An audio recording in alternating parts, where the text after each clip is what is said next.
Join us at the Pahrump Nugget Hotel and Casino with the #1 gaming experience and entertainment. The Pahrump Nugget has the #1 dining experience at Stockman Steakhouse, Golden Harvest Cafe, and the Gold Miners Buffet. Come get your game on at the Pahrump Nugget Hotel and Casino. Today's news is brought to you in part by Dr. George Leeks, Pahrump's optometrist since 1990, offering full-spectrum eye care for children and adults. Call today, 727-8300. Welcome back to News 46. Well, some 185 people signed up for Obamacare in its first month of operation, a period marred by major technological problems with both the federal and state enrollment websites. Fewer than 27,000 Americans selected an insurance plan through the federal healthcare.gov site, which is handling enrollment for 36 states. The site is still far from fully operational, leaving tech experts racing to get it working by month's end, as the administration promised. Nearly 79,400 people signed up for coverage through the state-based exchanges, with California leading the way with nearly 35,400 selecting a plan. States have also been battling system errors, with Oregon having yet to accept online applications. These figures reflect people who have selected insurance plans through the exchanges but not necessarily paid for them. Americans have until December 15th to pay if they want coverage to begin January 1st. Open enrollment lasts through March 31st. And now let's join Deanna O'Donnell with your entertainment this week. Under increasing pressure over its threshold for violence in PG-13 films, the Motion Picture Association of America defended its often criticized rating system today. A study by the Annenberg Public Policy Center and the Ohio State University recently published in the medical journal Pediatrics found that gun violence in most popular PG-13 releases since 1985 has tripled in frequency. The number of scenes featuring gun violence in PG-13 films, the study found, has come to rival or even surpass the rate of which such sequences in R-rated movies. The association has 5 rating classifications from G to NC-17, but the continental divide is between PG-13, in which parents are strongly cautioned that some material may be inappropriate for children under the age of 13, and R, in which children under 17 are required to be accompanied by a parent or adult. Critics claim that the Motion Picture Association of America is far more permissive of violence in PG-13 films than fleeting nudity or a handful of expletives. The Motion Picture Association of America frequently points out that it doesn't police films, but assigns warning labels for parents so that they can make their own choices about what their children see. The daytime soap All My Children may have finally reached the end of its run. The iconic drama, which moved from television to the internet after ABC canceled it, will not return for a second online season.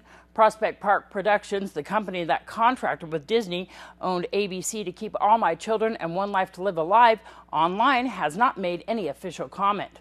The future of both soaps became uncertain earlier this year when Prospect Park sued ABC, accusing it of violating the deal by killing off some of the characters in the final episodes of One Life to Live. A&E announced today that the brothers Mark and Donnie Wahlberg have inked a deal to appear in and executive produce a new unscripted series called Wahlburgers, which will go behind the scenes of their family's Boston-based burger joint. Donnie broke the news about the series during an appearance on the Arsenio Hall show Monday night. In addition to the 2 most famous Wahlbergs, the show will also feature real-life characters, including their brother Paul, who serves as the restaurant's executive chef, their Spitfire mother, Alma, and Wahlberg cousin, Johnny Alves. Wahlburgers, produced for A&E by 44 Blue Productions, will premiere January 22nd at 10:30 p.m. I'm Deanna O'Donnell. That's your entertainment this week. And here's Angela Miles with today's First Business Brief. This is the First Business Brief for Wednesday, November 13th. I'm Angela Miles. American Airlines and U.S. Airways have landed a potential deal allowing the airlines to merge.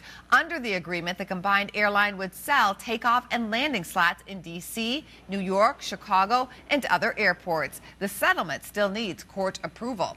At least 2 major airlines will soon make it tougher to use frequent flyer miles. Both United and Delta are said to be raising redemption requirements for some flights and lowering them for others. others. Changes could start February 1st. And Walmart joins a list of retailers opening earlier on Thanksgiving evening. Doors will swing open at 6 o'clock. The company plans a higher inventory of TVs, tablets, and other electronics this year. 1 million Walmart employees will work on the holiday. Walmart will host a Thanksgiving dinner for employees. That's the First Business Brief. I'm Angela Miles.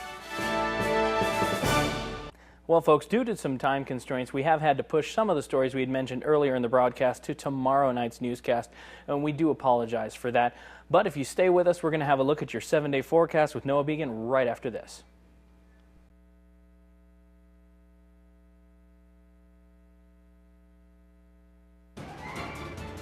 News 46 weather is brought to you by your local dairy farmers.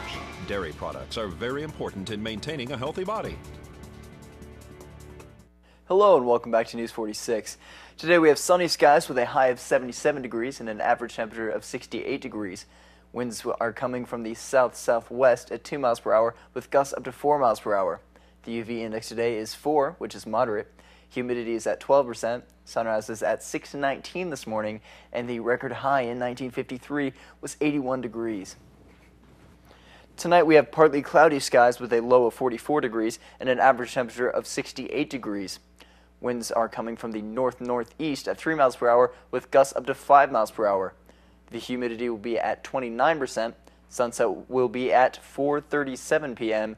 and the record low in 1938 was 16 degrees. Tomorrow we have partly cloudy skies with a high of 75 degrees and a low of 40 degrees. Winds would be coming from the south-southwest at 2 miles per hour with gusts up to 4 miles per hour. Humidity will be at 20%. Sunrise will be at 6:20 a.m. and the UV index will be 4, which is moderate. For our 7-day forecast, we have some clouds on Thursday and Saturday, and then again on Tuesday and Wednesday. Your high temperatures will be ranging from the low 60s to the mid 70s, and your low temperatures will be ranging from the low 30s to the low 40s. All right, folks. Well, that's going to do it for this edition of News 46. I'm Rick Vale. And I'm Monique Mitchell. And folks, if you've had any interruption in your service, there has been a technical problem with internet outages here in the Valley, so it's entirely likely you may have lost service for a time, and we do apologize for that. And from everyone up here on the Hill at KPVM, we wish you a safe evening, and we'll see you here again tomorrow night. Until then, good night, Prop. Good night.